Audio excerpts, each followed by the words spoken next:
Le CPO, le Conseil des prélèvements obligatoires, c'est un organe de la Cour des comptes qui donc a publié, c'est intéressant, un rapport sur la fiscalité du patrimoine de vous et moi, des ménages français, avec pas mal à la clé de mesures choc. Bonjour Marc. Marc Vigneault. Bonjour Marc, je vous entends pas. Ça va? Oui, bonjour David, Ça vous y est, m'entendez? je vous entends mieux, c'est mieux. Comment ça va, journaliste à l'opinion? Tout va Oui. bien? Je vous entends pas très bien. Il y a un son. Est-ce que le son, ça va pour vous? C'est bon? Bah, moi, ça va très bien, Là, on est mais bon, on bouge plus. Hyper ah, intéressant. J'ai appris des trucs quand même. Je ne pensais pas que c'était autant la fiscalité du patrimoine qui rapporte 113 milliards, je me relis pour être sûr, 113 milliards d'euros par an, enfin en tout cas l'an dernier, aux caisses de l'État.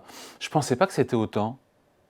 oui, bah, on est un des pays de l'OCDE qui taxe le plus le patrimoine. Donc, comme d'habitude, on est sur beaucoup de postes, on est parmi les champions. Et là, c'est le cas. On taxe le patrimoine lui-même à hauteur de 64 milliards d'euros.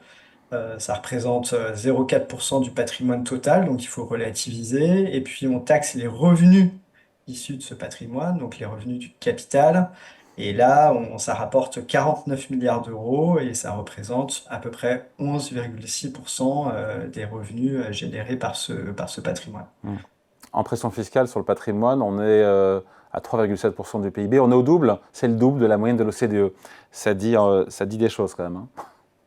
Oui, oui, on impose déjà beaucoup le patrimoine, contrairement à ce qu'on entend régulièrement. Et donc c'est pour ça que le Conseil des prélèvements obligatoires, qui est une instance d'expertise avec des profs, des professeurs d'économie, des représentants des partenaires sociaux, des personnalités qualifiées, enfin tout un tas d'experts, dit, moi je n'ai pas de légitimité politique à dire s'il faut encore augmenter ce niveau ou au contraire le baisser. Et donc, je vais raisonner à fiscalité sur le patrimoine constante. Et donc, c'est dans ce cadre-là que je fais mes propositions. Alors ces propositions, alors il y en a plusieurs qui m'ont quand même assez, qui m'ont surprise parce que l'institution qui donc en gros veut indirectement réorienter un petit peu le patrimoine immobilier, enfin financier des Français. Je vois passer une diminution du plafond du livret A. J'ai vu Oui. rendre moins avantageux la fiscalité de l'assurance vie au moment de la succession et diminuer le droit de mutation. Bon, je pense que là-dessus personne ne sera contre les frais de notaire entre guillemets qu'on les baisse au moment d'un achat immobilier. À chaque fois, il y a des arguments économiques derrière, hein. Ils disent que les droits de mutation, par exemple, ça freine le marché immobilier, ça vous empêche de déménager, c'est pas un très bon impôt, donc ils proposent de le rebaisser assez modérément, hein. L'année dernière, les départements ont obtenu le droit enfin, les collectivités ont obtenu le droit de l'augmenter de 0,5%. Là, ils proposeraient de le rebaisser de 0,5%. Bon, malheureusement, on a besoin des recettes, mais le CPO explique pourquoi c'est pas un très bon impôt. En ce qui concerne le plafond du livret A, rappelez-vous, c'est François Hollande qui, lors d'une promesse pendant sa campagne présidentielle, qui avait fait une promesse d'augmenter les plafonds du livret A, parce que c'est très populaire. On se dit, ah, les gens peuvent épargner sans payer d'impôts, donc c'est normal. Et en fait, on s'aperçoit que ceux qui avaient déjà des livrets au plafond, bah, ont remis de l'argent sur ces livrets. Les plafonds maintenant sont assez élevés. Vous pouvez en cumuler plusieurs dans la même famille. Et donc à la fin, en fait, ça profite à des gens relativement aisés avec des taux qui sont des taux administrés pour favoriser l'épargne. Et c'est pas forcément, c'est une épargne qui est totalement liquide, totalement disponible, et qui va pas forcément financer l'innovation, le risque, l'investissement dans les entreprises. Et donc, le Conseil des prélèvements obligatoires dit enfin, c'est devenu une sorte de niche fiscale. Et si on veut se concentrer sur l'épargne populaire et booster l'épargne populaire et leur offrir des taux un peu plus élevés, bah, on a un outil pour ça. Et donc, il n'y a pas besoin, le livret d'épargne populaire, justement, et donc il n'y a pas besoin de faire des plafonds aussi élevés pour les livrets A. Donc, il faudrait diminuer les plafonds et puis tout ce qui dépasse ces plafonds, bah, on va le taxer normalement comme un autre produit d'épargne et il n'y aurait pas de défiscalisation totale. Et sur l'assurance vie, pourquoi raboter cet avantage fiscal au moment de la succession? Ce qui plaît beaucoup, évidemment, à celles Bah, et ceux qui en ont. c'est un peu la même logique, c'est que déjà, ça favorise ceux qui ont beaucoup d'assurance vie, une transmission qui échappe un peu à l'impôt, et puis surtout, l'assurance vie, c'est pas ce qui favorise les placements, encore une fois, les plus risqués, c'est qui finance les entreprises, et donc on fait un gros avantage fiscal avec du manque à gagner pour l'État et pour les recettes publiques. Pour des raisons qui sont pas extrêmement évidentes.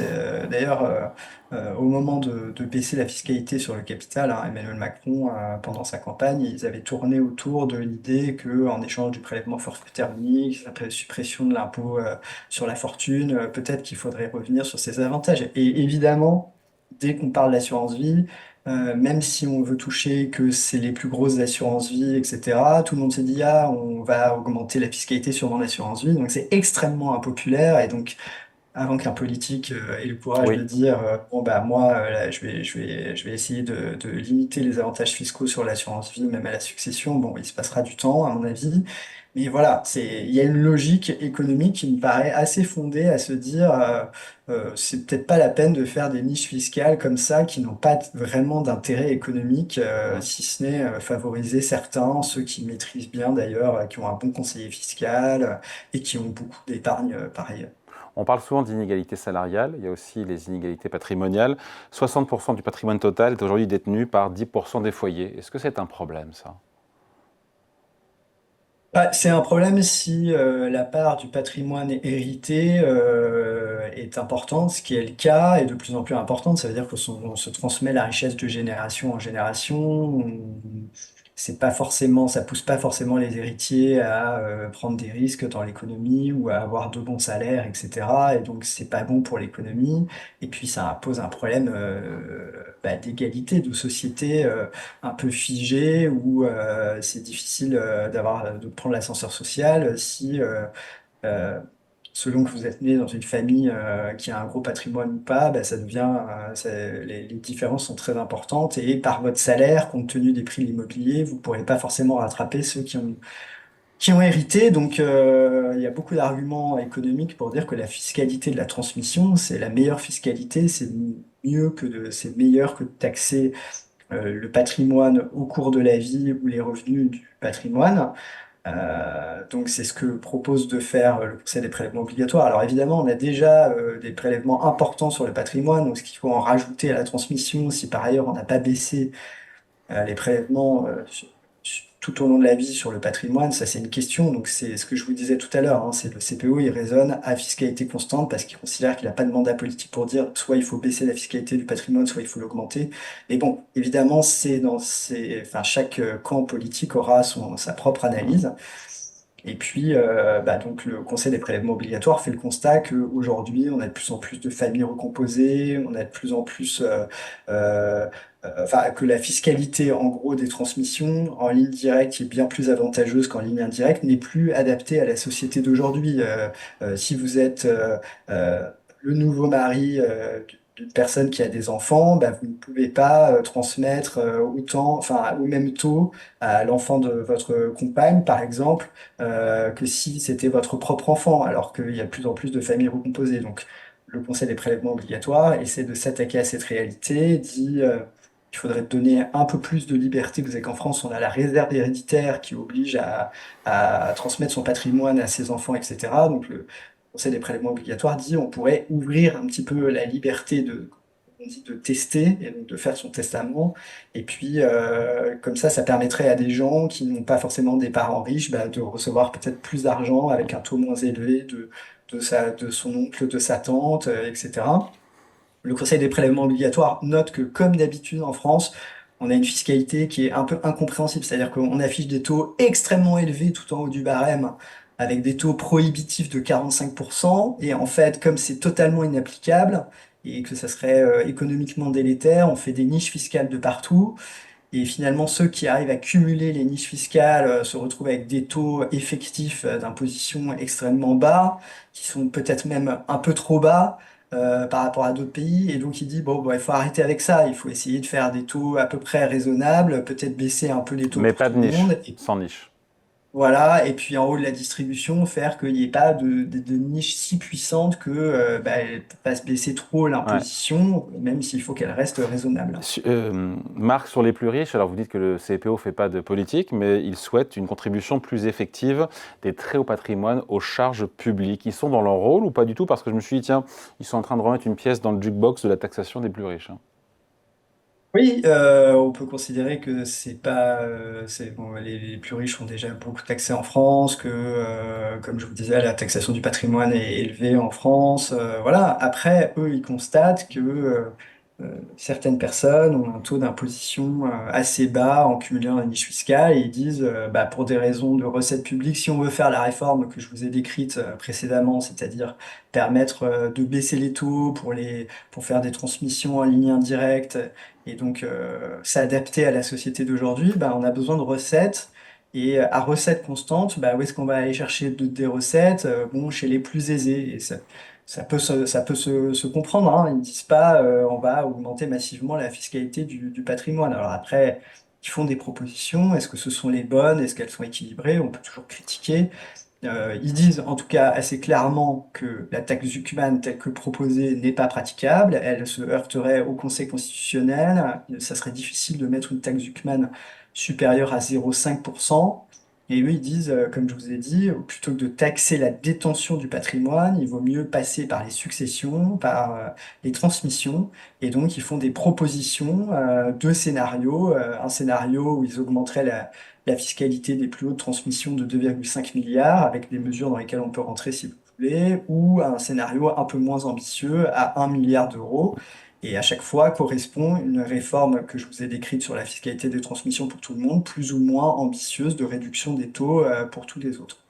C'est quand même dommage que ce rapport arrive aujourd'hui. Ça aurait été bien qu'il arrive en septembre. Ça aurait pu servir de base de Ah, c'est discussion à effectivement, alors l'Assemblée. la Cour des comptes et le Conseil des prélèvements obligatoires ont un programme de travail établi longtemps à l'avance. Ils se défendent de faire d'avoir un agenda et de reporter la date de leur rapport. Ça, c'est à vérifier, mais eux, voilà, ils travaillent, il faut qu'ils mènent leur expertise et effectivement, ça aurait pu tomber un peu plus tôt. Chacun y trouvera, hein, chaque camp politique, pardon, peut y trouver un petit peu des inspirations pour les mesures qu'ils défendent.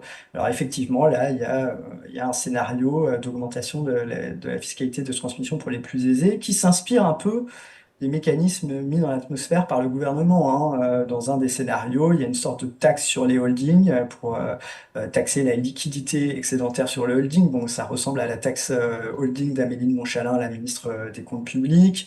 Il y a un deuxième scénario où il y aurait une assez forte réduction de la niche du trade.